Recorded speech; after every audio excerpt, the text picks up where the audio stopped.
रिया और मायरा के बीच आज फाइटिंग का मुकाबला था। रिया मायरा से लड़ने के लिए पिछले 1 हफ्ते से रोहन से ट्रेनिंग ले रही थी। वहीं मायरा पहले ही अपनी शानदार फाइटिंग स्किल्स दिखाकर सबको हैरान कर चुकी थी। ऐसे में रिया का उसके आगे टिक पाना काफी मुश्किल था। रोहन के इशारा करते ही रिया और मायरा एक दूसरे पर लपक पड़े। मायरा ने ना आओ देखा ना ताओ और बिना कोई रहम दिखाकर रिया पर पंच और किक की बरसात कर दी। उधर रिया मायरा के इन हमलों से बचने की पूरी कोशिश कर रही थी। कभी वो साइड हो जाती, कभी नीचे झुक जाती, तो कभी ऊपर हवा में उछल जाती। इसके अलावा वो अपने पैरों और हाथों का इस्तेमाल करके मायरा के पंच और किक को ब्लॉक भी कर रही थी। कुछ मिनट तक ऐसा ही चलता रहा। बस तुम्हें खुद को बचाना ही आता है, हमला कब करोगी? मैं बोर हो रही हूं। रिया से फाइट करते करते मायरा बोली। मायरा ने यह बोला ही था कि तभी रिया ने मायरा के पैरों पर अचानक से अटैक कर दिया। इससे मायरा का बैलेंस बिगड़ा और वो गिरते गिरते बची। लो, मार दिया, अब खुश? रिया ने ताना कसते हुए कहा और फिर मायरा पर अपने किक और पंच की बरसात कर दी। हालांकि मायरा इन सभी हमलों से आसानी से बच रही थी। रिया समझ गई कि ऐसे बात नहीं बनेगी, उसे कुछ और करना होगा। तभी रिया मायरा से बोली, गेस व्हाट, मैं कल रोहन के साथ डिनर पर गई थी, बड़ा मजा आया। ये सुनते ही मायरा को गुस्सा आने लगा और फिर वो रिया पर और भी आक्रामक होकर हमला करने लगी। ये देखकर रिया हल्का सा मुस्कुराई और मायरा से बराबरी का मुकाबला करने की कोशिश करते हुए बोली, और पता है डिनर पर रोहन ने क्या किया? उसने मुझे अपने हाथों से खाना खिलाया। रिया की तरकीब काम कर रही थी। मायरा का गुस्सा अब आउट ऑफ कंट्रोल होते जा रहा था। वो गुस्से में अपने मूव्स पर कंट्रोल नहीं रख पा रही थी। उसके मूव्स पहले से ज्यादा आक्रामक जरूर हो गए थे, लेकिन रोहन और रिया से जलन की भावना के चलते वो फाइट पर और ठीक से फोकस नहीं कर पा रही थी। बस रिया इसी बात का फायदा उठाना चाहती थी। फिर उसने मायरा को और भड़काते हुए कहा, और तो और रोहन ने मुझे प्यार से गले भी लगाया था। रिया के मुंह से ये सेंटेंस सुनते ही मायरा के सब्र का बांध टूट गया। उसने रिया को गुस्से से उठाकर पटक दिया। फिर रिया पर एक के बाद एक हमला करने लगी। इस बार रिया मायरा के वार से नहीं बच पा रही थी। तभी रिया बोली, तुम चाहे कितनी भी कोशिश कर लो मायरा, रोहन तुम्हारा नहीं होगा। देखो अभी भी कैसे उसकी निगाहें तुम पर नहीं मुझ पर टिकी हुई हैं। रिया की ये बात सुनकर मायरा ने पलटकर रोहन को देखा। बस रिया को इसी मौके की तलाश थी। मायरा का ध्यान भटकते ही उसने जमीन पर लेटे हुए ही अपने पैरों से मायरा को एक जोरदार किक मारी। इससे मायरा दूर जा गिरी। फिर रिया फौरन खड़ी हुई और मायरा के ऊपर जंप करते हुए उस पर मुक्कों की बरसात करने लगी। इस बीच वहां चेतन, हितेश और मयंक भी आ गए। वो तीनों भी रिया और मायरा की फाइट को ध्यान से देखने लगे। रिया जिस तरह से मायरा को पीट रही थी, वो देखकर मयंक को अच्छा नहीं लगा। वो उसे बचाने के लिए बीच में आने लगा, लेकिन तभी रोहन ने उसे रोक दिया और रिया मायरा के फाइटिंग मुकाबले की बात बताई। उधर रिया अभी भी मायरा पर भारी पड़ रही थी। मायरा ने रिया पर फिर से पलटवार करने की कोशिश भी की, लेकिन रिया के अंदर तो जैसे जीत का भूत सवार हो गया था। वो हार मानने को तैयार ही नहीं थी। फिर एक पल ऐसा आया जब मायरा रिया के किक से ऐसी जमीन पर गिरी कि कुछ मिनट के लिए बेहोश हो गई। तभी रोहन ने बीच में आकर फाइट रोक दी और रिया को विजेता घोषित कर दिया। मयंक बेहोश हो गई अपनी बहन मायरा के पास दौड़ता हुआ आया। मायरा, मायरा तुम ठीक तो हो ना? तभी रोहन भी वहां आया और उसने मायरा के ऊपर पानी के कुछ छींटे डाले। इससे मायरा होश में आ गई। ये सिर्फ कुछ सेकंड का ब्लैकआउट ही था। मायरा पूरी तरह से ठीक थी। हालांकि फाइट की वजह से उसकी बॉडी की सारी एनर्जी चली गई थी। ऐसे में मयंक ने मायरा को गोद में उठा लिया और वो रिया और रोहन को घूरता हुआ अंदर चला गया। क्या बात है मिस रिया, आपने तो कमाल ही कर दिया। दूर खड़ा हितेश रिया की फाइटिंग स्किल से इंप्रेस होकर बोला, अगर आप ऐसे ही अपनी स्किल्स इंप्रूव करती रही तो जल्द हमारी जॉब चली जाएगी। फिर आपको किसी बॉडीगार्ड की जरूरत नहीं होगी। चेतन मजाक करते हुए बोला। नहीं नहीं, ऐसा नहीं है। वो तो मायरा को देखकर पता नहीं मुझे क्या हो जाता है, वरना कोई दूसरा गुंडा होता तो शायद मैं इतनी अच्छे से फाइट नहीं कर पाती। रिया ने अपनी तारीफ सुनकर शर्माते हुए कहा। तभी रोहन बोला, लेकिन तुम रोज खुद से ट्रेनिंग करती रहना, हम आसपास ना हो तो इमरजेंसी में ये तुम्हारे काम आएगी। रोहन की ये बात सुनकर रिया ने हाँ में अपना सर हिला दिया। उधर मयंक ने रिया से फाइट के बाद दर्द से कराह रही मायरा को बेड पर लिटा दिया। क्या जरूरत थी तुम्हें उस रिया से लड़ने की? मयंक ने मायरा की हालत देखकर उसे हल्की सी फटकार लगाते हुए कहा। रिया बार बार रोहन के सामने मेरी बेइज्जती कर रही थी, तो मैं उसे रोहन के सामने हराकर सबक सिखाना चाहती थी। बेड पर लेटी मायरा दबी आवाज में बोली। इस पर मयंक बोला, लेकिन तुम्हें उस रोहन से क्या लेना देना है? हम यहां आहूजा की प्रॉपर्टी और बिजनेस हथियाने आए हैं, तो उस पर फोकस करो, ना कि उस रोहन पर। यह सुनकर मायरा चुप रही। तभी मयंक उसके चेहरे के हाव भाव पढ़कर बोला, कहीं ऐसा तो नहीं कि रोहन के साथ फ्लर्ट करने का नाटक करते करते उसे सचमुच चाहने लगी हो? इस पर मायरा चुप रही और फिर धीरे से बोली, भाई, I think I like Rohan. क्या तुम्हारा दिमाग खराब हो गया मायरा? रोहन हमारा दुश्मन है, तुम उसके प्यार में कैसे पड़ सकती हो? मयंक मायरा पर भड़कते हुए बोला, अब प्यार बोल के थोड़ी होता है भाई, बस हो जाता है। And I really want Rohan, फिर उसके लिए मुझे उस रिया को जान से ही क्यों ना मारना पड़े। मायरा जज्बातों में बहकर दहाड़ी। इस पर मयंक ने मायरा का हाथ पकड़ा और कहा, मायरा, तुम भावनाओं में बहकर कोई ऐसी बेवकूफी मत कर बैठना जिससे हमारा बना बनाया प्लान चौपट हो जाए। रिया के साथ कब और क्या करना है ये तुम मुझ पर छोड़ दो, और मुझे बिना बताए कोई भी बड़ा कदम मत उठाना, समझी? ये सुनकर मायरा चुप रही और धीरे से अपनी पलकें झपकाकर इशारे में हां बोल दिया। फिर मयंक वहां से जाने लगा, लेकिन तभी वो गेट पर रुककर पलटा और बोला, और हां, ये रोहन का भूत अपने दिमाग से निकाल दो, वरना अच्छा नहीं होगा। इतना कहकर मयंक वहां से चला गया। उधर मायरा गुस्से भरी निगाहों से मन ही मन कुछ सोचने लगी। दूसरी ओर मायरा को फाइट में हराने के बाद रिया काफी खुश थी।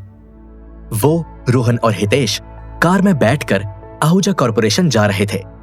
चेतन अभी भी मयंक पर नजर रखने में बिजी था। मिस रिया, आज की जीत के बाद एक पार्टी तो बनती है। कार ड्राइव कर रहा हितेश बोला। हाँ जरूर, रिया ने जवाब दिया। फिर रिया रोहन की तरफ देखकर बोली, आज तुम्हारी जॉब का क्या सीन है? इस पर रोहन बोला, आज मेरी डे शिफ्ट है। यह सुनकर रिया बोली, ओके, तो हम नाइट में कुछ प्लान करते हैं पार्टी का। इस पर रोहन ने हाँ में अपनी गर्दन हिला दी। इसके बाद रोहन रिया और हितेश को आहूजा कॉरपोरेशन ड्रॉप करके अल्फा लाइफ नाइट क्लब के लिए निकल पड़ा। क्लब पहुंचते ही रोहन अपने काम में बिजी हो गया। तभी रोहन को किसी ने पीछे से पकड़ा और बोला, कैसे हो पार्टनर? जब रोहन पलटा तो उसने देखा कि स्कूल ड्रेस में खड़ा ध्रुव एक बड़ी सी स्माइल के साथ उसे एकटक देखे जा रहा है। तभी रोहन की नजर किंजल पर भी पड़ी, जो थोड़ी ही दूर पर खड़ी रोहन को देखकर स्माइल पास कर रही थी। Good morning miss Kinjal, Rohan एक फॉर्मल स्माइल के साथ बोला। मौसी को गुड मॉर्निंग और मुझे हेलो हाय तक नहीं। पास खड़ा ध्रुव रोहन को छेड़ते हुए बोला। इस पर रोहन ध्रुव के पास गया और उसके बालों को प्यार से बिखेरते हुए बोला, गुड मॉर्निंग ध्रुव। ये देखकर ध्रुव बड़ा खुश हुआ और जोश में आकर बोला, गुड मॉर्निंग पार्टनर। आज स्कूल नहीं गए तुम? रोहन ने ध्रुव से पूछा। तभी किंजल बीच में बोल पड़ी, रोहन, क्या तुम आज ध्रुव को स्कूल छोड़ दोगे? वो मुझे थोड़ा काम भी है। और ध्रुव भी सुबह से जिद कर रहा था कि आज मैं रोहन के साथ ही स्कूल जाऊंगा। इस पर रोहन ने हाँ में अपनी गर्दन हिला दी, जिसके बाद किंजल वहां से चली गई। चले पार्टनर, ध्रुव रोहन का हाथ पकड़कर बोला। ठीक है, चलो, रोहन ने कहा और ध्रुव को गाड़ी में बिठाकर स्कूल के लिए निकल पड़ा। वैसे तुम मेरे साथ ही स्कूल क्यों जाना चाहते थे? कार ड्राइव कर रहे रोहन ने पूछा। एक्चुअली मैं सोच रहा था कि आज निकिता को अपने दिल की बात कह ही दूं। उस दिन बर्थडे पर उस नील के बच्चे ने बीच में आकर सारा खेल बिगाड़ दिया था। ओह, तो मतलब तुम निकिता को प्रपोज करना चाहते हो? रोहन ने पूछा। इस पर ध्रुव के मोटे मोटे गाल शर्म के मारे टमाटर जैसे लाल पड़ गए और उसने रोहन के सवाल पर शर्माकर हाँ में अपनी गर्दन हिला दी। लेकिन इसमें तुम्हें मेरी क्या मदद चाहिए? रोहन ने दिलचस्पी लेते हुए पूछा। एक्चुअली निकिता को प्रपोज करने से पहले मुझे कुछ सामान लेना था और किंजल मौसी के साथ मैं ये सामान लेता तो उन्हें शक हो जाता कि किसी लड़की का चक्कर है। ध्रुव ने पूरा मैटर समझाया। अगर मिस किंजल को पता चला तो क्या वो तुम्हें प्रपोज करने से मना करेगी? रोहन ने पूछा। इस पर ध्रुव बोला, नहीं, ऐसी बात नहीं है, लेकिन मौसी के सामने मैं निकिता की बात खुलकर नहीं कर सकता ना, मुझे शर्म आती है। लेकिन तुम तो अब मेरे अच्छे दोस्त बन गए हो, तो तुमसे क्या शर्माना। ये सुनकर रोहन के चेहरे पर हल्की सी मुस्कान आ गई। अच्छा बताओ, क्या क्या खरीदना है? रोहन ने पूछा। वैसे मुझे भी कोई आइडिया नहीं है, मैं फर्स्ट टाइम किसी लड़की को प्रपोज कर रहा हूँ। तुम बताओ, तुमने तो बहुत सी लड़कियों को प्रपोज किया होगा। ध्रुव रोहन की ओर देखकर उससे पूछने लगा। इस पर रोहन बोला, नहीं, मैंने आज तक किसी को प्रपोज नहीं किया। ये सुनकर ध्रुव हैरान रह गया। क्या? लेकिन क्यों? क्या तुम्हें अभी तक कोई लड़की पसंद नहीं आई? इस पर रोहन चुप रहा। फिर ध्रुव बोला, अच्छा, समझ गया। तुम इतने हैंडसम हो तो तुम क्यों प्रपोज करोगे? लड़कियां तुम्हें प्रपोज करती होंगी। इस पर रोहन बोला, कुछ लड़कियों ने वैसे प्रपोज किया था, लेकिन मैंने ना बोल दिया। क्या रिया ने भी तुम्हें प्रपोज किया? ध्रुव ने दिलचस्पी लेते हुए पूछा। लेकिन यह सवाल सुनकर रोहन सकपका गया और बोला, मिस रिया मुझे क्यों प्रपोज करेगी? इस पर ध्रुव बोला, क्यों नहीं करेगी? मैंने उस दिन उनको ऑब्जर्व किया था। आई थिंक वो तुम्हें पसंद करती हैं। देखना, एक ना एक दिन वो जरूर अपने प्यार का इजहार करेंगी।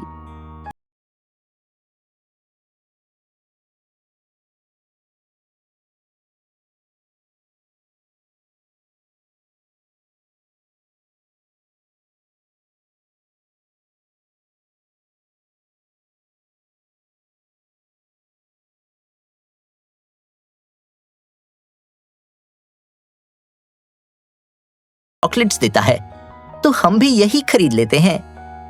इस पर रोहन ने हाँ में अपनी गर्दन हिला दी और कुछ देर बाद ध्रुव को वो सारा सामान दिला दिया।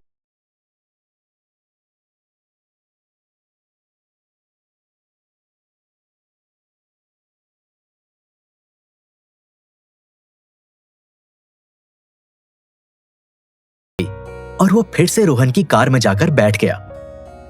क्या हुआ, वापस क्यों आ गए? रोहन ने पूछा।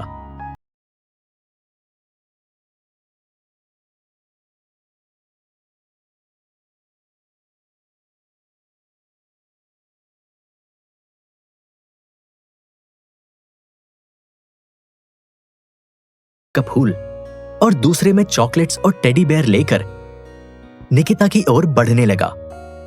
रोहन भी वहां से जाने के बजाय ये देखने रुक गया कि अब आगे क्या होगा। ध्रुव निकिता की ओर बढ़ ही रहा था कि तभी अचानक से उसका क्लासमेट नील आया और उसने ध्रुव को धक्का देकर उसका सारा सामान गिरा दिया।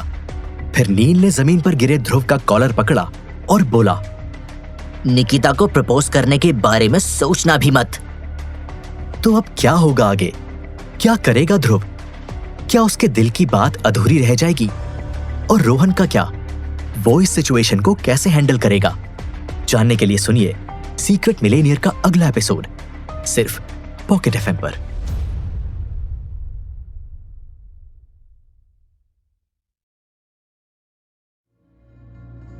रोहन ध्रुव को लेकर स्कूल आया था, जहां ध्रुव अपनी क्रश निकिता को प्रपोज करने वाला था। लेकिन तभी उसका क्लासमेट नील वहां आया और उसने ध्रुव को धक्का देकर गिरा दिया। इससे ध्रुव के हाथ में पकड़े गुलाब का फूल, चॉकलेट्स और टेडी बेयर समेत सारा सामान जमीन पर बिखर गया। नील ने ध्रुव का कॉलर पकड़ा और उसे धमकाते हुए बोला, निकिता को प्रपोज करने के बारे में सोचना भी मत। ये देखकर रोहन ध्रुव के पास आने ही वाला था कि तभी ध्रुव ने नील को धक्का देकर पीछे कर दिया और वो खड़ा होकर गुस्से से बोला, आज तो मैं निकिता को प्रपोज करके ही रहूंगा। दम है तो रोक के बता। ध्रुव को बहादुरी से अपना स्टैंड लेते देखकर रोहन वहीं रुक गया और देखने लगा कि अब ध्रुव क्या करता है। इधर ध्रुव की हिम्मत देखकर नील भी हैरान रह गया। लगता है तू ऐसे नहीं मानेगा। इतना कहकर नील ने ध्रुव पर हमला कर दिया, लेकिन ध्रुव भी डर कर पीछे नहीं हुआ। वो भी नील को मारने दौड़ा। अब दोनों एक दूसरे से भिड़ पड़े। कभी नील ध्रुव को मारता तो कभी ध्रुव नील को एक लगा देता। तभी नील ने ध्रुव के पैर पर अपना पैर फंसाकर उसे नीचे गिरा दिया और फिर उसके ऊपर बैठकर बोला, बेटा तुझसे ना हो पाएगा। निकिता को पाने का ख्याल अपने दिमाग से निकाल दे। निकिता मेरी है। इतना कहकर नील ध्रुव के चेहरे पर एक जोरदार पंच मारने लगा, लेकिन तभी ध्रुव ने नील का हाथ पकड़ लिया और उसे घूरते हुए बोला, निकिता मेरी थी, मेरी है और मेरी रहेगी। ध्रुव ने नील का हाथ इतना कसकर पकड़ा था कि नील चाहकर भी खुद को छुड़ा नहीं पा रहा था। तभी ध्रुव ने नील को जोर से धक्का दिया और अपने ऊपर से दूर जमीन पर फेंक दिया। फिर ध्रुव खड़ा हुआ और नील के ऊपर बैठ गया। इसके बाद उसने नील पर एक के बाद एक मुक्कों की बरसात कर दी। इससे नील की हालत बहुत खराब हो गई। ध्रुव ने उसे इतना मारा कि नील के मुंह से अब हल्का सा खून भी आने लगा। ध्रुव को आउट ऑफ कंट्रोल होता देखकर रोहन बीच में आया। ध्रुव, बस करो, रुक जाओ, उसे सबक मिल गया है, तुम्हें उसे चोट नहीं पहुंचानी है। इतना कहकर रोहन ने नील के ऊपर बैठे मुक्के मार रहे ध्रुव को अपनी ओर खींचकर उससे दूर कर दिया। छोड़ दो पार्टनर, छोड़ दो मुझे। आज मैं इसे ऐसा सबक सिखाऊंगा कि ये निकिता के पास जाना तो दूर, उसे नजरें उठाकर भी देखने की हिम्मत नहीं करेगा। ध्रुव गुस्से से झटपटाया और खुद को रोहन की पकड़ से छुड़ाकर नील को फिर से मारने के लिए लपका। तभी रोहन ने उसे दोबारा पकड़ा और कहा, ध्रुव, मैंने कहा बस करो। यदि तुम भी नील को इतनी बेरहमी से मारोगे तो तुम में और उसमें क्या फर्क रह जाएगा? तुम उसके जैसे नहीं हो, बात को समझो। ये सुनकर ध्रुव थोड़ा शांत हुआ। उधर नील ध्रुव से पिटने के बाद एम्बैरेस्ड फील करने लगा। उसने अपने मुंह से निकले खून को साफ किया और फिर अपने कपड़े झाड़ते हुए और लड़खड़ाते हुए वहां से जाने लगा। हालांकि जाने से पहले उसने ध्रुव को घूर कर देखा। इधर ध्रुव के कपड़े भी जगह जगह से फट गए थे, उसके बाल बिखर गए थे और उसके चेहरे पर भी चोट के कुछ निशान थे। ध्रुव की ये हालत देखकर रोहन बोला, तुम ठीक तो हो ना? तुम बोलो तो हम एक बार डॉक्टर को चलकर दिखा देते हैं। इस पर ध्रुव अपने कपड़ों की धूल झाड़ते हुए बोला, इसकी कोई जरूरत नहीं है पार्टनर, मैं ठीक हूँ और अब मुझे अपना अधूरा काम पूरा करना है। इतना बोलकर ध्रुव ने जमीन पर पड़े फूल, चॉकलेट्स और टेडी बेयर को उठाया और वो उन्हें लेकर निकिता की ओर जाने लगा। ध्रुव की यह हिम्मत देखकर रोहन भी इंप्रेस हो गया। उधर दूर खड़ी निकिता भी नील और ध्रुव की ये फाइट देख रही थी। वो भी हैरान थी कि कैसे हमेशा पिटते रहने वाले ध्रुव ने आज नील की ही धुलाई कर दी थी। निकिता ये सब सोच ही रही थी कि तभी ध्रुव उसके पास आ गया। फिर वो घुटने के बल बैठा और निकिता के हाथ में गुलाब का फूल देते हुए बोला, निकिता, आई लाइक यू। क्या तुम मेरी गर्लफ्रेंड बनोगी? ये सुनकर निकिता शॉक्ड हो गई। हालांकि वो भी ध्रुव को कहीं ना कहीं दिल से चाहती थी और फिर आज ध्रुव उसके लिए जिस तरह से नील से लड़ा, वो देखकर निकिता बड़ी इंप्रेस हो गई थी।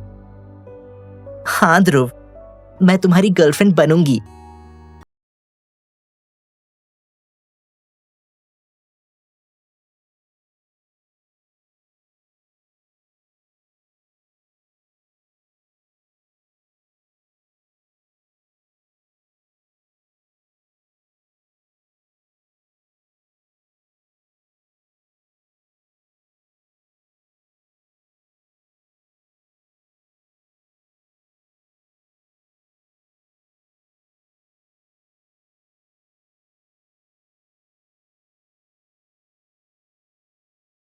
Congrats!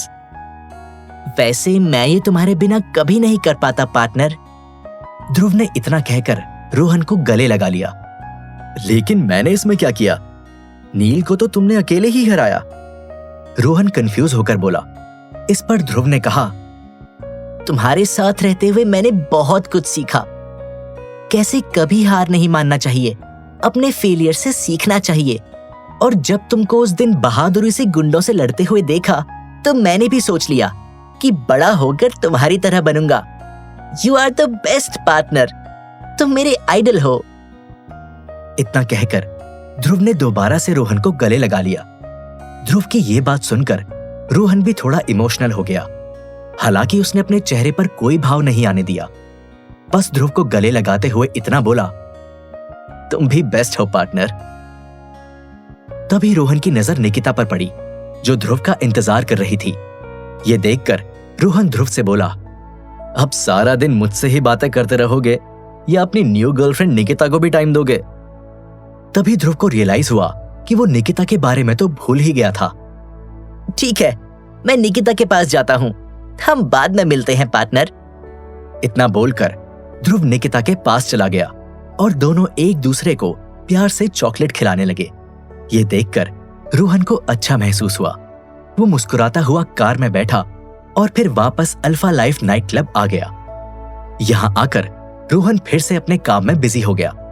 तभी क्लब मैनेजर योगेश ने रोहन को 9th फ्लोर पर व्यवस्था संभालने भेजा। जब रोहन वहां गया तो उसने देखा कि किंजल कुछ लोगों के साथ एक बिजनेस मीटिंग में बिजी है। किंजल ने भी रोहन को तिरछी निगाहों से देख लिया, लेकिन वो कुछ बोली नहीं और मीटिंग में मौजूद लोगों से बात करने लगी। दरअसल किंजल कभी कभी अपनी बिजनेस मीटिंग क्लब में आकर भी कर लेती थी। आज उसने ऐसा ही किया था। कुछ देर बाद मीटिंग खत्म हो गई और सभी जाने लगे। तभी किंजल रोहन के पास गई और बोली, ध्रुव को अच्छे से स्कूल छोड़ दिया ना? इस बार तो तुम दोनों ने कोई गड़बड़ नहीं की?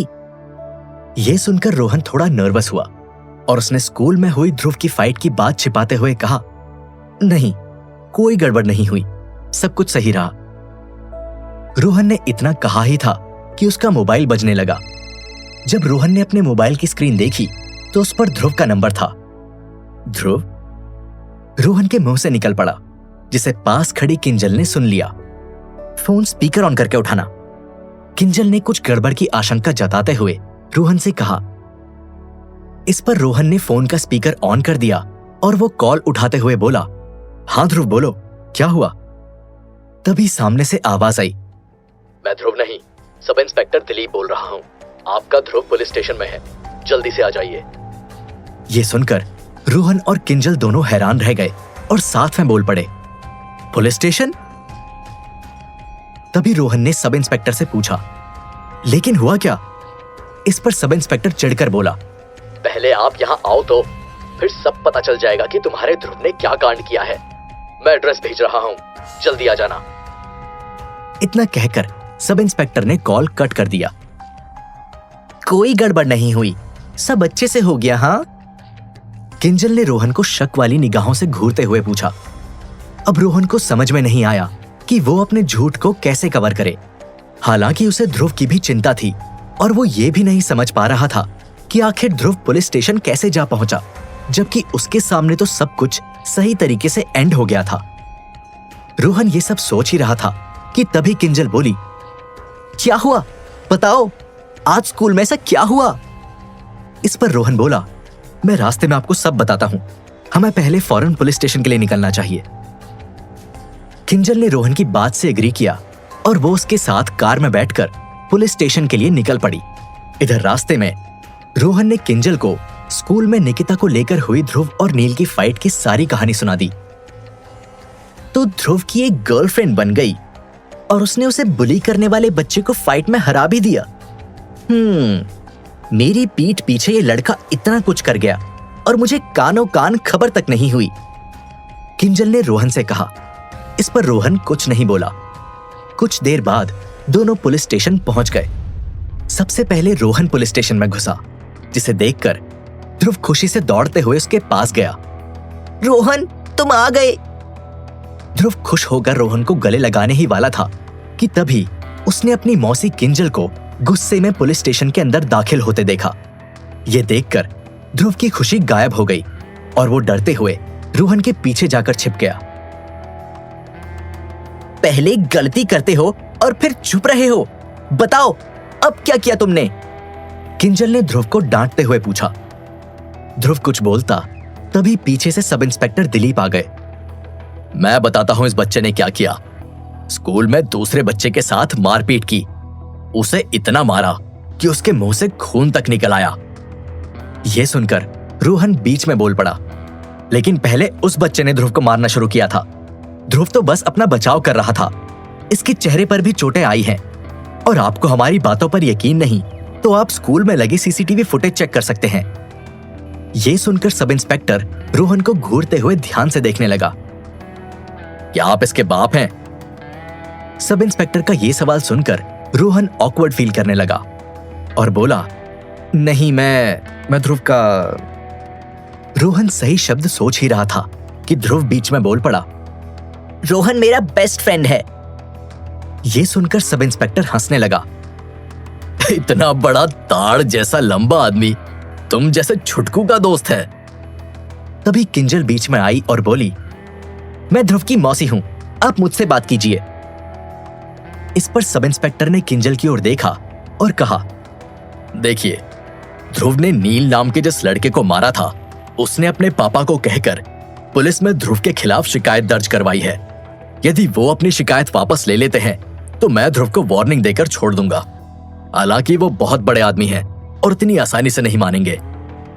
इस पर किंजल गुस्से में बोली, मानना तो उसके पापा जी को भी पड़ेगा। Just wait and watch. इतना कहकर किंजल कोने में चली गई और मोबाइल पर एक नंबर डायल करके कुछ बात करने लगी। फिर कुछ देर बाद सब इंस्पेक्टर के मोबाइल पर एक कॉल आया। सामने मौजूद शख्स की आवाज सुन वो थर थर कांपने लगा और फिर किंजल से माफी मांगते हुए ध्रुव को छोड़ दिया। उधर रोहन ये सब देखकर हैरान रह गया।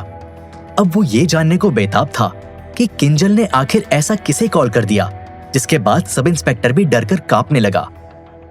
रोहन कार में किंजल और ध्रुव को लेकर उनके घर जा रहा था।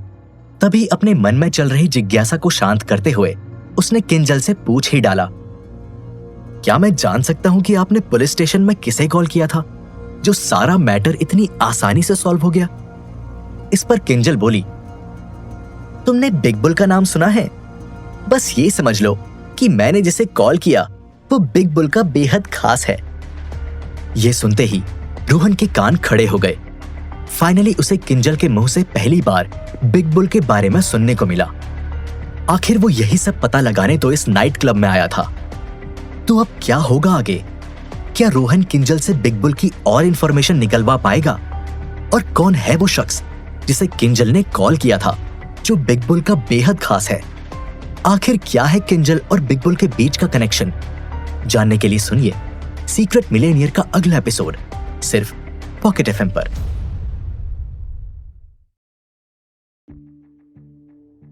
किंजल ने बिग बुल के एक खास शख्स को कॉल करके ध्रुव को पुलिस स्टेशन से छुड़वा लिया था। जब रोहन को यह बात पता चली तो उसके कान खड़े हो गए। अब रोहन किंजल से बिग बुल के बारे में और भी सुनना चाहता था। Big bull? हाँ, वैसे कौन है ये? कार ड्राइव कर रहे रोहन ने अनजान बनकर पूछा। नाउ डोंट से कि तुम बिग बुल के बारे में नहीं जानते। किंजल ने आश्चर्य करते हुए पूछा। आई एम सॉरी बट मुझे नहीं पता। वैसे भी सिंगापुर शिफ्ट हुए मुझे ज्यादा वक्त नहीं हुआ, सो हो सकता है इसलिए मैंने बिग बुल का कभी कोई नाम नहीं सुना। रोहन भोला बनकर फिर अनजान बना। इस पर किंजल बोली, अब कैसे बताऊं तुम्हें? अच्छा, तुम फिलहाल के लिए इतना समझ लो, जैसे शेर जंगल का राजा होता है वैसे बिग बुल इस सिंगापुर का राजा है। रोहन किंजल के इस जवाब से सेटिस्फाइड नहीं हुआ। ये बात तो उसे पहले से ही पता थी। वो कुछ और काम का जानना चाहता था। अच्छा, वैसे ये बिग बुल करते क्या हैं? रोहन ने जानना चाहा। जवाब में किंजल बोली, अरे ये पूछो क्या नहीं करते हैं। शायद ही कोई ऐसा बड़ा बिजनेस होगा जिसमें बिग बुल का हाथ ना हो।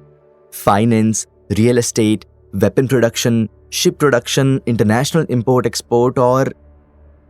किंजल कुछ और आगे बोलती, तभी शिप प्रोडक्शन नाम सुनकर रोहन के कान खड़े हो गए। उसने किंजल को बीच में टोकते हुए कहा, शिप प्रोडक्शन? क्या बिग बुल ये काम भी करते हैं? इस पर किंजल बोली, हाँ, इतना ही नहीं, उनकी एक बड़ी शिपिंग कंपनी भी है, बिग ईगल। ये नाम सुनते ही रोहन के पैरों तले जमीन खिसक गई। बिग ईगल वही कंपनी है जिसने द ब्लू होराइजन नाम की शिपिंग कंपनी को टेक ओवर कर लिया था। इसी कंपनी की शिप के पास ही रोहन उसके दादाजी को मिला था।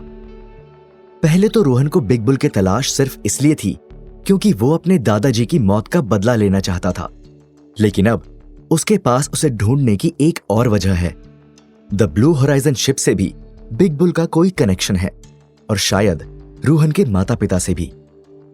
रोहन ये सब सोचते हुए बिग बुल के बारे में किंजल से और कुछ सवाल पूछने ही वाला था कि तभी किंजल बोल पड़ी, ये सब छोड़ो, तुम अपने बारे में बताओ। तुमने कहा कि तुम सिंगापुर कुछ समय पहले ही शिफ्ट हुए, तो इसके पहले कहां रहते थे? अब रोहन चाहकर भी किंजल से दोबारा बिग बुल से रिलेटेड कोई सवाल नहीं पूछ सकता था, क्योंकि अगर वो ऐसा करता तो किंजल को उस पर शक हो जाता। इसलिए रोहन किंजल के सवाल का जवाब देते हुए बोला, मैं पहले मुंबई में रहता था। ये सुनकर किंजल बोली, ओह, मुंबई। मैं भी हमेशा से मुंबई जाना चाहती थी, लेकिन काम काज में इतना उलझी रहती थी कि टाइम ही नहीं मिला। वैसे तुम मुंबई से सिंगापुर क्यों आए? अब असलियत में तो रोहन अपने दादाजी के कातिल और मॉम डैड को ढूंढने सिंगापुर आया था, लेकिन वो किंजल को ये सब कहां बताने वाला था। तो उसने सफाई से झूठ बोलते हुए कह दिया, वो मैं जॉब की तलाश में आया था। ये नाइट क्लब वाली जॉब करने मुंबई से सिंगापुर आ गए? ऐसी जॉब तो तुम्हें मुंबई में भी मिल जाती, किंजल ने आश्चर्य करते हुए कहा।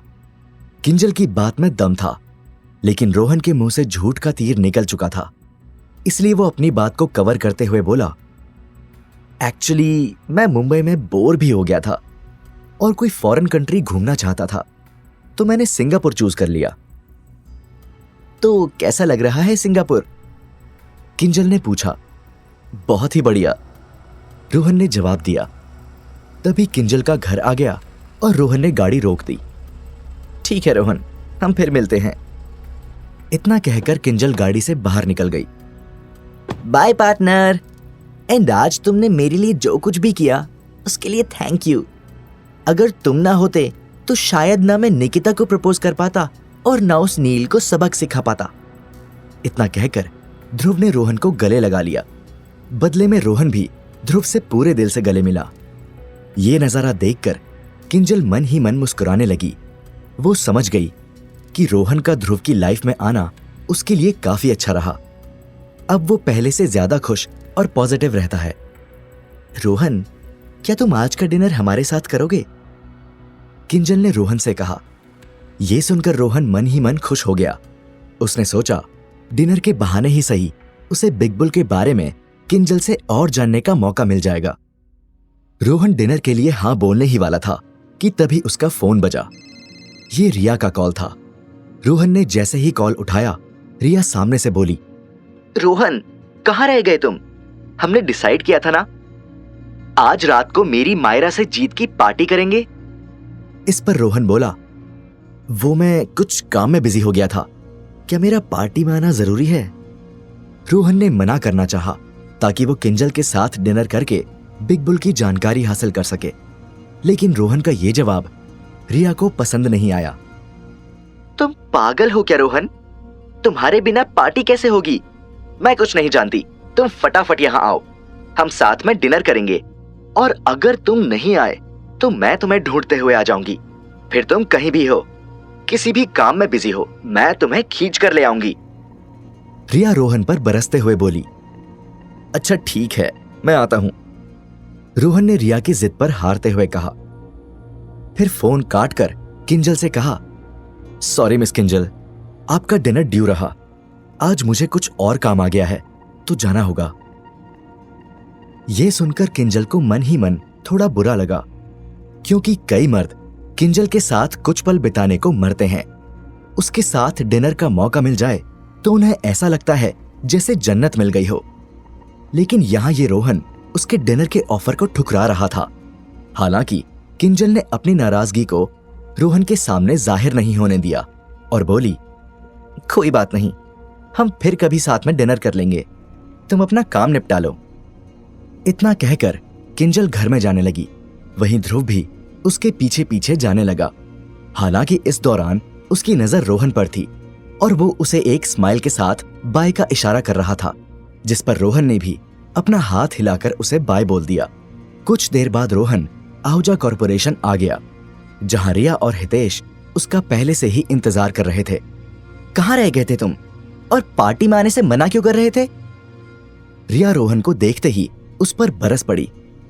अरे वो ध्रुव है ना, उसे पुलिस ने अरेस्ट कर लिया था, तो उसे लेने पुलिस स्टेशन गया था। रोहन ने कहा। क्या? ध्रुव को पुलिस ले गई थी? लेकिन क्यों? रिया ने आश्चर्य से पूछा। इस पर रोहन ने रिया को पूरी कहानी सुना दी। इस पर रिया आश्चर्य से बोली, वाह, ये ध्रुव थोड़ा अलग बच्चा है। ये तो मैं उससे पहली बार मिलते ही समझ गई थी, लेकिन इतना अलग निकलेगा ये नहीं सोचा था। By the way, I am happy कि उसे उसका प्यार निकिता मिल गई, वरना हर किसी के नसीब में सच्चा प्यार कहां होता है। इतना कहकर रिया चुप हो गई। फिर रोहन की ओर देखते हुए बोली, क्या तुमने कभी किसी से सच्चा प्यार किया है? इस पर रोहन बोला, हां। ये सुनकर रिया हैरान रह गई। कौन थी वो?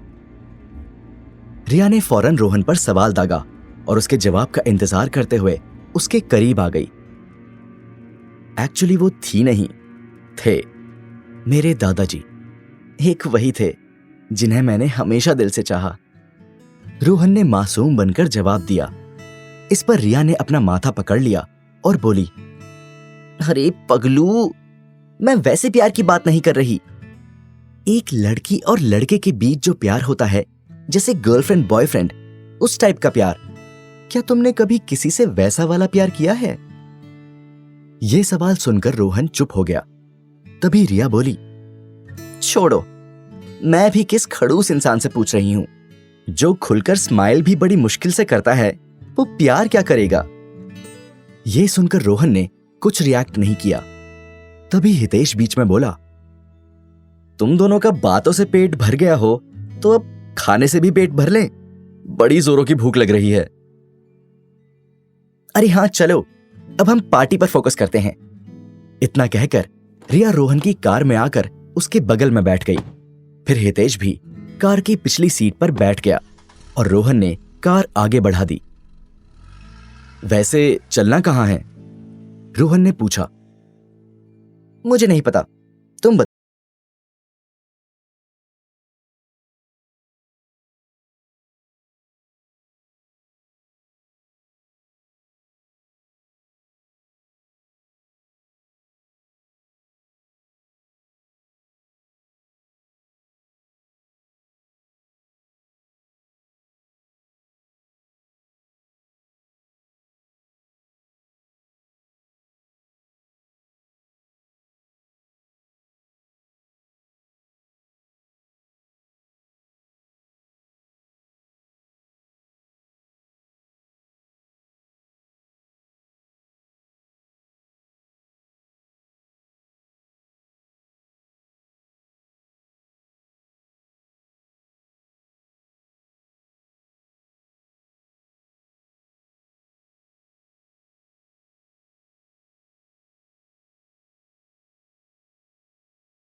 तीखा है।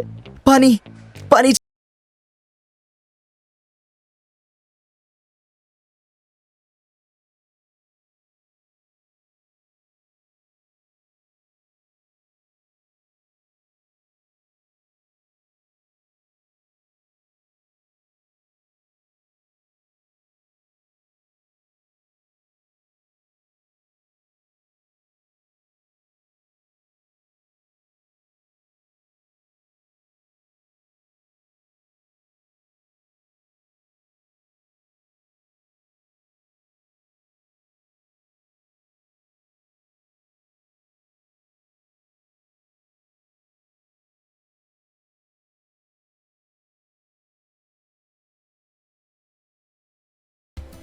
हालांकि रिया रोहन के मुंह में खाने की बाइट डालती, तभी वहां एक पिंक कलर की कार आकर रुकी।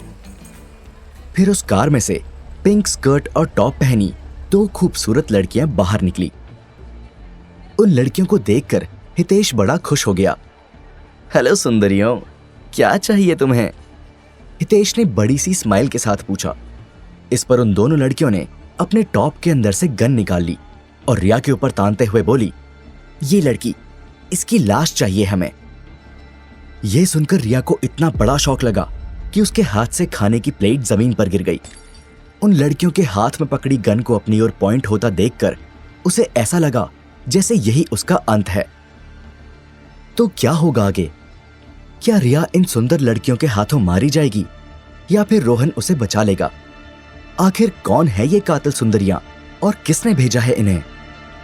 जानने के लिए सुनिए सीक्रेट मिलेनियर का अगला एपिसोड सिर्फ पॉकेट एफएम पर। रिया रोहन और हितेश के साथ स्ट्रीट फूड का आनंद ले रही थी कि तभी पिंक कार से 2 खूबसूरत लड़कियां बाहर निकली और रिया के ऊपर गन तान कर बोली, हमें इस लड़की की लाश चाहिए। यह देखकर रिया के हाथ में पकड़ी खाने की प्लेट जमीन पर जा गिरी। रिया ने अपने मुंह का कौर अभी निगला भी नहीं था कि इन 2 खूंखार लड़कियों ने अपनी गन से फायर कर दिया। लेकिन तभी रोहन बिजली की रफ्तार से आया और रिया को अपनी ओर झटके से खींच लिया। इससे उन 2 लड़कियों का बार खाली चला गया। फिर रोहन रिया के सामने खड़ा हो गया। इस पर उन दोनों में से एक खूबसूरत लड़की बोली, सामने से हट जाओ, हम तुम्हें नुकसान नहीं पहुंचाना चाहते, हमें बस वो लड़की चाहिए। ये बात रोहन को बड़ी अजीब लगी, क्योंकि अब तक जितने भी दुश्मन रिया को मारने आए थे उन्होंने बीच में आने वाले रोहन की जान की कभी कोई परवाह नहीं की थी। लेकिन ये 2 हमलावर लड़कियां गन हाथ में होने पर भी रोहन पर फायर नहीं कर रही थी। रिया को हाथ भी लगाने से पहले तुम्हें मुझसे निपटना होगा, मैं पीछे नहीं हटने वाला, रोहन सीना तान कर बोला। इस पर उन दोनों लड़कियों ने एक दूसरे का मुंह देखा और इशारों ही इशारों में पूछा कि अब क्या करना है इस लड़के का। फिर दोनों ने एक साथ अपनी गन अंदर रख ली। फिर वो रोहन को देखकर बोली, ठीक है, हम तुम्हारी जान तो नहीं ले सकते, लेकिन तुम्हें 2-4 लगाकर सबक तो सिखा ही सकते हैं। ये बात रोहन को फिर से बड़ी अजीब लगी। आखिर क्यों ये 2 लड़कियां सिर्फ रिया की जान लेना चाहती हैं और मुझे मारने में इतना हिचक रही हैं? रोहन मन ही मन ये सोच रहा था कि तभी पिंक स्कर्ट पहनी वो 2 लड़कियां रोहन पर टूट पड़ी और देखते ही देखते रोहन पर लड़कियों के किक और पंच की बरसात होने लगी। लेकिन रोहन भी पीछे हटने वालों में से कहां था। उसने भी इन लड़कियों के सभी वारों को अपने हाथ और पैर की शील्ड बनाकर ब्लॉक कर दिया। अब वैसे तो रोहन अकेला ही इन 2 लड़कियों से निपटने के लिए काफी था, लेकिन वहां खड़े हितेश से रहा नहीं गया। वो भी इन खूबसूरत हसीनाओं से 2-2 हाथ करने को मरा जा रहा था। ऐसे में वो भी खुशी खुशी बीच मैदान में कूद गया। अब रोहन पहली लड़की के साथ 2-2 हाथ कर रहा था, तो हितेश दूसरी के ऊपर अपने हाथ साफ कर रहा था। उधर रिया पीछे खड़ी ये सब ध्यान से देख रही थी। उसे इस बार डर नहीं लग रहा था, शायद इसीलिए कि वो जानती थी रोहन और हितेश सब संभाल लेंगे। इसके अलावा रिया भी रोहन से ट्रेनिंग ले चुकी थी, तो जरूरत पड़ने पर वो भी अपना सेल्फ डिफेंस कर सकती थी। हालांकि रिया अकेली इन 2 लड़कियों से फाइट करने के बाद उनके सामने टिक पाएगी या नहीं, ये कहना मुश्किल था, क्योंकि ये लड़कियां दिखने में भले ही दुबली पतली और छुई मुई टाइप थी, लेकिन इनकी फाइटिंग स्किल्स इतनी जोरदार थी कि रोहन और हितेश को भी इन्हें धूल चटाने में टाइम लग रहा था। तभी रोहन ने सोचा कि अब बहुत हुआ। सामने फीमेल ओपोनेंट होने के कारण रोहन ने अपनी पावर को होल्ड पर रखा हुआ था, लेकिन जब बात रिया की सेफ्टी की आती है तो रोहन ना आव देखता है न ताव, और दुश्मन को धूल चटा ही देता है। इस बार भी उसने ऐसा ही किया। उसने अपने अंदर की असली पावर को बाहर निकाला और 1 मिनट में ही पहली खूबसूरत लड़की को जमीन पर चित कर दिया। उधर हितेश को अभी भी दूसरी हमलावर लड़की को हराने में दिक्कत हो रही थी। ये देखकर रिया भी बीच मैदान में कूद पड़ी। फिर रिया और हितेश दोनों ने मिलकर किसी तरह से उस दूसरी लड़की को भी जमीन पर धराशायी कर दिया। उधर रोहन के मन में अभी भी ये जिज्ञासा उफान मार रही थी कि आखिर ये दोनों लड़कियां उसे जान से मारने में इतना हिचकिचा क्यों रही थी। ऐसे में उसने जमीन पर अधमरी पड़ी उस लड़की को उठाया और उससे पूछा, तुम मुझे जान से क्यों नहीं मारना चाहती थी? इस पर वो लड़की लड़खड़ाती जुबान में बोली, वो मेरी बॉस ने साफ साफ कहा था कि रोहन को कोई नुकसान नहीं पहुंचना चाहिए, बस रिया का काम तमाम करना। ये सुनकर रोहन और पास खड़ी रिया दोनों ही शॉक हो गए। कौन है तुम्हारी बॉस? जवाब जानने को बेताब रोहन ने पूछा। लेकिन तभी जमीन पर थोड़ी दूर पड़ी दूसरी हमलावर लड़की फुर्ती से खड़ी हुई और अपनी साथी लड़की को उठाकर कार में डालकर वहां से भाग निकली। ये सब कुछ इतनी तेजी से हुआ कि कोई कुछ समझ ही नहीं पाया। तुम्हें क्या लगता है किसने भेजा होगा इन्हें? रिया ने रोहन से पूछा। पता नहीं, पर यह तो कंफर्म है कि उनकी बॉस एक लड़की है। लेकिन अब सवाल ये उठता है कि वो लड़की कौन है जो तुम्हारी जान लेना चाहती है लेकिन मेरी नहीं? उसे मेरी इतनी परवाह क्यों है?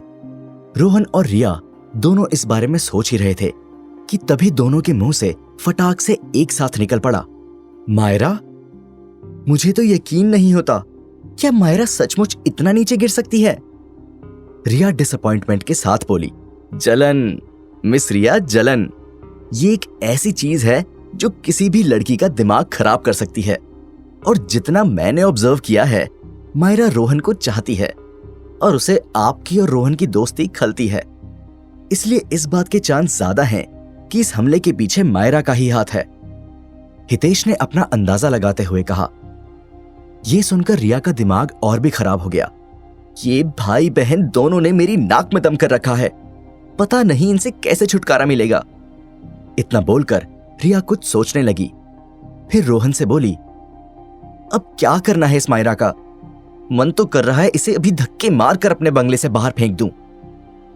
इस पर रोहन बोला, अभी हमारे पास कोई ठोस सबूत नहीं है कि यह अटैक मायरा ने ही करवाया था। हालांकि मुझे भी यही लगता है कि इस हमले के पीछे उसका ही हाथ होगा। इसलिए अभी हमें पहले से और भी ज्यादा सतर्क रहना होगा।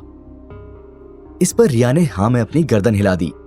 फिर सभी आहूजा के बंगले पर लौट आए। यहां रिया और रोहन जैसे ही डाइनिंग एरिया में घुसे, उन्हें मायरा सोफे पर बैठी दिखाई दी। अरे बहना, तुम आ भी गई इतनी जल्दी? मुझे तो लगा कि आज तुम आओगी ही नहीं। मायरा रिया को घूरते हुए बोली। हाँ, तुमने तो पूरा इंतजाम कर रखा था मेरे ना आने का, लेकिन तुम इसमें भी फेल हो गई, जैसे मेरे साथ फाइटिंग कंपटीशन में फेल हुई थी।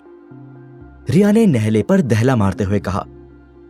यह सुनकर मायरा का दिमाग खराब हो गया, लेकिन उसने अपने गुस्से को कंट्रोल किया और भोली बनते हुए बोली, क्या बात कर रही हो बहना? मैं कुछ समझी नहीं। मुझे लगा तुम आज अपनी जीत का जश्न मना रही होगी, रात भर एंजॉय करोगी, इसलिए आज नहीं आओगी। लेकिन हमेशा की तरह तुमने मेरी बातों का गलत मतलब ही निकाल लिया। तुम्हारी हर बात का क्या मतलब होता है मैं अच्छे से जानती हूं, इसलिए मेरे सामने ज्यादा होशियार बनने की कोशिश मत करना। और वैसे भी मैं आज बहुत थक चुकी हूं। I need a good sleep, और मेरे पास तुम्हारे मुंह लगने का फालतू टाइम नहीं है। इतना बोलकर रिया गुस्से में अपने कमरे में चली गई। हालांकि रोहन वहीं खड़ा रहा और मायरा को शक भरी निगाहों से घूरता रहा। रोहन के एक्सप्रेशंस देखकर मायरा भी समझ गई कि रोहन उससे नाराज है और शायद उसे उस पर शक भी है। ऐसे में वो रोहन का ध्यान भटकाते हुए बोली, रोहन डियर, वैसे आज तुम बड़े हैंडसम लग रहे हो और ये शर्ट तो तुम पर बहुत जच रही है। कहां से ली? इस पर रोहन ने कोई रिएक्ट नहीं किया। फिर वो मायरा को घूरता हुआ उसके पास आया और बोला, देखो मायरा, अभी भी वक्त है, सुधर जाओ। अगर तुम्हारी वजह से रिया को कुछ भी हुआ तो इसका अंजाम अच्छा नहीं होगा। रोहन का ये रूप देखकर मायरा थोड़ी डर गई और नर्वस होकर बोली, ये क्या बोल रहे हो तुम रोहन? मैं कुछ समझी नहीं। इस पर रोहन बोला, आई एम 100% श्योर तुम सब समझ रही हो कि मेरा इशारा किस ओर है। लेकिन एक बात जान लो, जिस दिन मुझे पक्के सबूत मिल गए वो दिन इस घर में तुम्हारा आखिरी दिन होगा। इतना बोलकर रोहन भी वहां से जाने लगा। रोहन की ये बात मायरा के दिल में ऐसी चुभी जैसे कोई बड़ा सा कांटा किसी नाजुक सी एड़ी में चुभता है। मायरा को यकीन नहीं हुआ कि अब तक वो जिस रोहन को चाह रही थी, उससे प्यार से बात कर रही थी, वो उस रिया की बच्ची के चक्कर में उसे धमका रहा था। रोहन और रिया, अब इन दोनों का कुछ करना होगा। मायरा ने मन ही मन सोचा और वो फिर अपने कमरे में चली गई। उधर रोहन और चेतन आपस में बात कर रहे थे। रोहन ने चेतन को आज रिया पर हुए हमले और मायरा पर शक वाली बात बता दी। इस पर चेतन बोला, तो अब सिर्फ भाई ही नहीं बल्कि बहन भी रिया की जान की दुश्मन बन गई है। अब पानी सिर से ऊपर जा रहा है। रोहन, मेरी मानो तो हमें जल्द ही इन दोनों पर कोई एक्शन लेना चाहिए। जवाब में रोहन बोला, एक्शन तो मैं भी लेना चाहता हूं, बट पहले हमें मयंक के उस नए दोस्त अन्ना के बॉस की जानकारी मिल जाए, फिर देखते हैं इन भाई बहन का क्या करना है। वैसे तुमने आज भी मयंक को फॉलो किया ना, कुछ मिला? इस पर चेतन बोला, कुछ खास नहीं। अभी भी मयंक ज्यादा एक्टिव नहीं दिख रहा है। शायद वो भी उस अन्ना के बॉस की मदद का इंतजार कर रहा है। ठीक है, लेकिन तुम मयंक पर से एक दिन भी नजर मत हटाना, वो कभी भी कुछ भी कर सकता है। रोहन की ये बात सुनकर चेतन ने हां में अपना सर हिला दिया। अगली सुबह रोज की तरह रिया, रोहन और हितेश आहूजा कॉरपोरेशन के लिए निकल गए। उधर चेतन मयंक को फॉलो करते हुए उसके पीछे चल पड़ा। कुछ देर बाद रोहन की गाड़ी आहूजा कॉरपोरेशन आकर रुक गई। तो क्या आज भी तुम्हारी डे शिफ्ट है? रिया ने पूछा, जिस पर रोहन ने हां में अपना सर हिला दिया। ठीक है, तो फिर रात में मिलते हैं, रिया ने कहा और वो आहूजा कॉरपोरेशन के अंदर चली गई। उसके पीछे हितेश भी जाने लगा। सुनो हितेश, रोहन ने हितेश को रोका। हाँ बोलो रोहन, हितेश पलट कर बोला। इस पर रोहन कुछ देर रुका और बोला, कुछ नहीं, बस सावधान रहना, रिया का ख्याल रखना। दरअसल कल रात रिया पर हुए हमले के बाद रोहन की टेंशन बढ़ गई थी। अब सिर्फ आहूजा के दुश्मन ही नहीं बल्कि मयंक और मायरा भी रिया की जान लेने पर तुले थे। हितेश भी रोहन की चिंता भांप गया। तुम टेंशन मत लो रोहन, मैं रिया को कुछ नहीं होने दूंगा, हितेश ने फुल कॉन्फिडेंस से कहा। इस पर रोहन ने अपनी पलकें झपकाकर आंखों ही आंखों में हितेश को थैंक यू कहा और वो वहां से निकल पड़ा। फिर रोहन की गाड़ी अल्फा लाइफ नाइट क्लब के बाहर आकर रुकी। रोहन अपनी कार पार्क करने ही वाला था कि तभी उसके पास से एक टैक्सी गुजरी, जिसे देखकर रोहन के पैरों तले जमीन खिसक गई, क्योंकि उस टैक्सी में जो शख्स सवार था वो कोई और नहीं बल्कि वही ब्लू स्टोन लॉकेट वाला शख्स था जो रोहन को हर जगह देखकर गायब हो जाया करता था। ऐसे में रोहन ने फौरन अपनी गाड़ी मोड़ी और उस टैक्सी का पीछा करने लगा। उधर टैक्सी में बैठा वो ब्लू स्टोन वाला शख्स इस बात से अनजान था कि रोहन उसका पीछा कर रहा है। कुछ देर फॉलो करने के बाद टैक्सी एयरपोर्ट पर आकर रुकी। ये यहां क्यों आया है? रोहन ने मन ही मन सोचा। फिर वो लॉकेट वाला शख्स टैक्सी से निकलकर एयरपोर्ट के अंदर घुस गया। ऐसे में रोहन ने भी अपनी गाड़ी बाहर पार्क की और उस शख्स का पीछा करता हुआ एयरपोर्ट के अंदर चला गया। रोहन ने उस शख्स को पकड़ना चाहा, लेकिन वो भीड़ में किसी तरह से उससे बच निकला और अपनी फ्लाइट पर ऑन बोर्ड होने लगा। अब रोहन ये जानना चाहता था कि आखिर ये शख्स फ्लाइट लेकर कहां जा रहा है।